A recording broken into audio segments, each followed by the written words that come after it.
Necesito no necesito que alguien piense por mí, necesito una línea de pensamiento para algunas cosas. Sí, a veces me pierdo porque voy y vengo con la cuestión y me pierdo y no sé, porque uno siempre que está pensando algo tiene que sacar no te digo una conclusión, pero ponerle un coto, un final y decir, bueno, esto debe ser más o menos así. Y este devaneo que lo tengo con Malvinas. Es decir, a ver, yo recuerdo haber festejado la guerra de Malvinas cuando Pepitito Gómez Fuentes nos mentía en televisión y nos decía que íbamos ganando. Entonces yo festejaba esto. Después con los años también comprendí otras cosas, escuché a algunos con algunas teorías, como que esto fue un invento de los militares para ver si llegaban a ganar esa guerra, se perpetuaban en el poder. Bueno, sigo yendo y viniendo. ¿Qué pienso yo de Malvinas? No, dejá que son 2 pedazos de piedra que están ahí en el mar, no sirven para nada, dejá que se lo queden los ingleses. No, está dentro de nuestra plataforma. Son de acá, son de nuestro país. Entonces te agarra una especie de, no sé si patriotismo, ¿no? Y qué lástima que perdimos esa guerra. Bueno, no, lo que pasa es que no nos ayudó nadie, teníamos inclusive hasta los chilenos en contra. Ajá, sí. Ahora, ¿cómo hago yo para dirimir esta cuestión dentro mío? Si por un lado estoy pensando que la verdad es que independientemente de lo que hicieron los milicos, ponerse en guerra para recuperar las Malvinas no estaba mal. Bueno, y si hablo en contra de esa guerra, ¿en qué quedan los combatientes, los excombatientes? ¿Cómo honro a esos caídos? No sé, quizá Mario Weinfeld, que piensa un poco más que yo, quizás Mario Weinfeld pueda tirarme una línea de pensamiento. Mario, ¿estás allí? Estoy, Quique. Bueno. Me gusta estar con vos siempre. Bueno, igualmente. Aunque me hagas preguntas que... No, pero... En fin, que tiene... No, bueno, sí. En el banar de tus preguntas están las respuestas, o por lo menos están los ejes. Es decir, ¿qué es lo que piensa uno? Bueno, primera cuestión. Sin duda, el desembarco en Malvinas fue una decisión de la dictadura militar pensando en su supervivencia. Ah, ok. Eso no hay duda. Sí. Y hay algo que Daniel Rafecas lo escribió alguna vez. Daniel Rafecas tiene El Juez, ¿no? Sí. Tiene un libro precioso, si así se puede llamar, un libro interesantísimo sobre la solución final en Alemania, donde habla de eso y teoriza un poco sobre los genocidios o hace análisis, y dice algo que es fundamental, que todos los procesos de terrorismo Estado planificados tienen como una de sus características garantizar la impunidad. Sí. O sea, intentar garantizar la impunidad. Sí. Y entonces, la dictadura que se estaba fisurando en términos económicos, sociales, sobre todo, pero también en términos políticos, y que estaba perdiendo una dinámica, echó mano a eso. Uh-huh. Lo cierto que eso tuvo un apoyo popular enorme. En dictadura tampoco también es imposible medir cuánto, porque ahí no se votó, no creo que haya habido encuestas, si las hubieran yo no les creía, pero visualmente, impresionistamente el apoyo fue muy, muy grande, inclusive de muchísimos que eran opositores, inclusive que eran víctimas, inclusive de presos, de exiliados, ¿no es cierto? Entonces el apoyo fue enorme. Ahí aparece algo, y este es mi punto de vista, y es discutible, por cierto, que hay situaciones que una vez planteadas no tienen buen desenlace. No, o sea, no tienen buen desenlace posible. ¿No? O sea, porque uno puede decir, bueno, esto salió mal, pero podía haber salido bien. Yo no sé cómo podía haber salido bien la maniobra militar en Malvinas. Porque yo creo que si los militares se hubieran perpetuado, hubiera sido una tragedia para la Argentina. ¿No? Es decir, no, o sea, o por lo menos se hubieran prolongado, se hubieran conseguido consenso.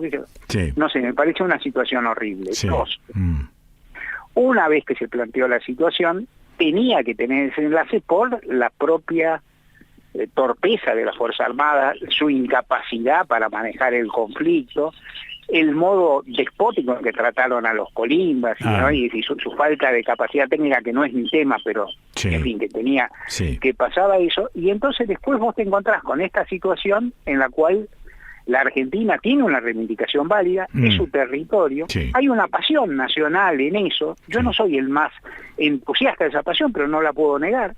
Está incluida en la Constitución Nacional del 94, ¿no? La reivindicación de Malvinas como un mandato prácticamente de todas las fuerzas políticas del momento, y en cualquier caso está en la Constitución, y están los veteranos, y ahora empieza a hablarse de las veteranas, aunque ya han sido muy pocas, es decir, están los veteranos, los que dieron la vida, los que sufrieron mucho, los que padecieron, y los que deben recibir de la sociedad argentina todas las respuestas, honores y en fin, y dentro de todo compensaciones que les corresponden. Pero no lo recibieron. Y han recibido, no los han recibido del todo. Eso es. Hubo suicidios, Mario. Sí, que hubo suicidios muchos. Sí. En general, vos sabés que yo tampoco lo estudié en detalle, pero en general los veteranos de guerra son un conjunto muy vulnerable a los suicidios. Eso es. Aún los que ganan. Sí, claro. Eso nosotros sabemos, por ejemplo, por el cine norteamericano, ¿no? Sí, por los suicidios, la vida amargada. Entre los ingleses vencedores también hubo muchos suicidios. Sí, señor. ¿No? Sí, o sea, es decir, pero no solo hubo suicidio, hubo un lapso no relativamente largo al comienzo de la democracia en que el tema más bien se tapó. Sí. Porque había como una especie, ¿cómo decirlo? Me parece, simplifico, una especie de pudor colectivo ante haberse embanderado tanto y que todo salió tan mal. Ahí está. Claro. Hay un historiador que a mí no me gusta nada, pero eso no quiere decir que no haya dicho nunca alguna cosa interesante, que es Luis Alberto Romero. Ajá. Luis Alberto Romero, en su momento, cuando después de la rendición, hubo reacciones en la calle, manifestaciones y demás contra la dictadura, sí. Él escribió, se preguntaba, la gente ¿qué protestaba? ¿Contra la mentira, contra la guerra misma, o se quejaba de que hubiéramos perdido? Es una bruta pregunta, ¿no? Es una gran pregunta. Sí. Y entonces mi impresión es que en ese momento yo qué sé, ¿no? ¿Qué es lo que los movía, qué sé yo? Con el tiempo, lo que es interesante es cómo elaboró la sociedad argentina y los gobiernos argentinos y el Estado argentino la cuestión. La cuestión es, Argentina tiene que reivindicar a las Malvinas, tiene que tratar de recuperarlas por medios pacíficos, no puede ceder en esa brega y tiene que rendir homenaje y, en la medida de lo posible, restañar los daños que sufrieron los veteranos, los que ya no están, su familia, los que quedaron en condiciones. Ahora, Mario, los argentinos solemos ser olvideros de muchas cosas, ¿no? Como si fuésemos olvidadores profesionales. Y claro, la sensación que tengo es que si no hay un recordatorio que provenga del Estado todos los años, nadie se acordaría de Malvinas.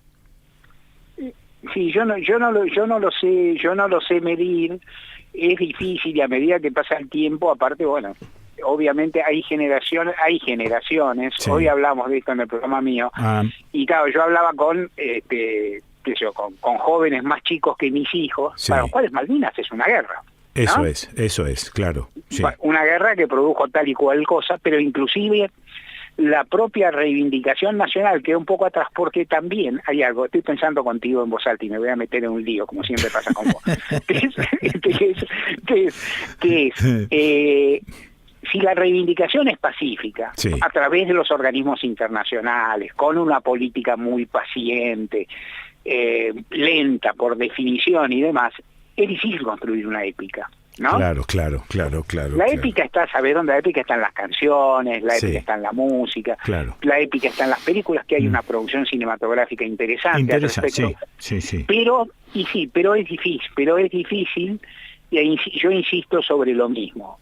Hubo una manipulación de la dictadura que no tiene por qué tener ninguna justificación, ni perdón, ni eufemismo al respecto, y hubo gente que, primero, cumpliendo su deber como ciudadano, y segundo, con un patriotismo, con una entrega enorme, fue creyendo en esa causa. Y bueno, con eso es lo que tiene que trabajar la sociedad argentina, y reconocer a los que fueron, más allá de por los motivos por los que fueron, en definitiva fueron víctimas, otras víctimas de la dictadura. Che, por último, esta solución pacífica de la que hablaste recién, que tiene una vía diplomática, ¿hay algún antecedente en la historia que un país colonialista como puede ser Inglaterra haya perdido una batalla diplomática y se haya tenido que retirar?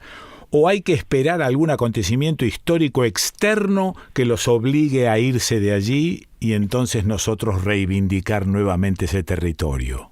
De nuevo, sin ser un especialista, te diría, en principio las estadísticas te dan razón a tu pregunta. Claro, ¿no? O sea, van para el lado de tu pregunta. Sin embargo, yo diría, habría que pensar un poco qué pasó con el Canal de Panamá y el acuerdo Carter-Puerto Rico. O qué pasó con Hong Kong. ¿No? O sea, habría que mirar, yo insisto, no, si me haces una repregunta, te corto. No, se cortó la comunicación. ¿Cómo era? ¿Cuándo se juntaron Carter y Puerto Rico? No sé, pero hubo algunos casos, pero los que evidentemente hubo un contexto internacional muy particular. Claro. Es difícil y es cierto, primero, Gran Bretaña está en merma, pero viste, si uno tuviera que decir, diría las estadísticas te dan la razón y ha habido algunos casos con construcción de una gran política internacional. Claro. Yo creo que la Argentina ha dado buenos pasos y ha tenido algo en democracia, que bien o mal, inclusive en los tramos más berretas y filopayasescos del menemismo, siempre tuvo una línea política, ¿no? Que es reivindicar en los foros internacionales, reivindicar vía pacífica, no hacer una especie de alaraca belicista. Eso está bien, el concepto. Ahora eso va lento. Sí, bueno, hay que esperar un movimiento así de brazos como tirando algo hacia arriba y que los ingleses digan más y entonces ir y ocupar Malvinas. Pero para eso falta mucho. Para eso seguramente falta, pero hay que crear, que hacer todo lo posible para generar las condiciones y tal vez esperar que haya un contexto internacional propicio que la Argentina no puede crear sola. Abrazo grande, gracias Mario, muy amable. Igual para vos, abrazo enorme. Bueno, saludos a la Germu. Gracias. Chau. Bueno, lo escuchaste a Mario Weinfeld. ¿Y dónde lo escuchaste? Y bueno, Mario Weinfeld tiene un programa que va de lunes a viernes de 15 a 17 horas aquí en Nacional, AM870, y saldrá también por algunas otras emisoras, andás a ver.